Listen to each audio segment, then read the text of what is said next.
વાગરાની CISF colony સામે park કરેલ container પાછળ ડમ્પર ભટકાતા અકસ્માત સર્જાયો. આ અકસ્માતમાં ગંભીર ઇજાઓને પગલે ચાલકને 108 મારફતે હોસ્પિટલ ખાતે ખસેડવામાં આવ્યો હતો. સમગ્ર બનાવ અંગે પ્રાપ્ત થતી માહિતી અનુસાર સવારે 10:30 વાગ્યાના અરસામાં વાગરા ભરૂચ માર્ગ ઉપર આવેલ સીઆઈએસએફ કોલોની નજીક અકસ્માતની ઘટના સામે આવી, જેમાં મુખ્ય માર્ગ પર જ પાર્ક કરેલ કન્ટેનર નંબર GJ12BX 5246 ની પાછળ એક હાઈવા ડમ્પર જેનો રજિસ્ટ્રેશન નંબર GJ0B ZZ2001 ભટકાઈ ગયું હતું, જેને કારણે જોરદાર ધડાકો થયો હતો. ઘટનાને પગલે બનાવવાળી જગ્યાએ લોકટોળા એકત્ર થઈ ગયા હતા. અકસ્માતમાં ડમ્પરના ચાલક રામચરિત જંગીલાલ પટેલ રહેવાસી મધ્યપ્રદેશનાઓને ગંભીર ઇજાઓ પહોંચી હતી. 108 એમ્બ્યુલન્સ સેવા મારફતે ઇજાગ્રસ્તને તાત્કાલિક વાગરા સામૂહિક આરોગ્ય કેન્દ્ર ખાતે ખસેડવામાં આવ્યો હતો.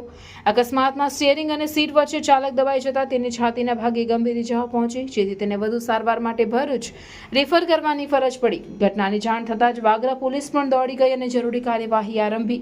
ઉલ્લેખનીય છે કે વાગરા સીઆઈએસએફ કોલોનીમાં ઓએનજીસીનું કામ ચાલી રહ્યું છે, જેની જરૂરિયાતનો માલ સામાન ભરીને કન્ટેનર આવ્યું હતું.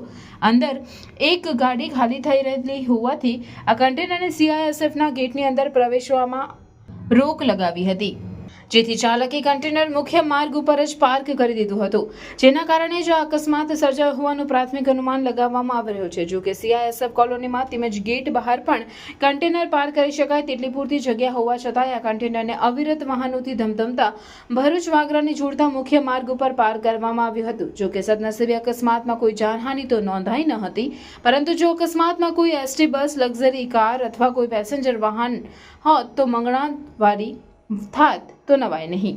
અત્રે એ વાતનો ઉલ્લેખ કરવો રહ્યો કે 2 દિવસ પહેલા જંબુસર તાલુકાના મંગણાત નજીક પણ આ જ રીતે ઉભેલા ટ્રક પાછળ ઇકો ભટકાતા 7 લોકોના મોત નીપજ્યા હતા.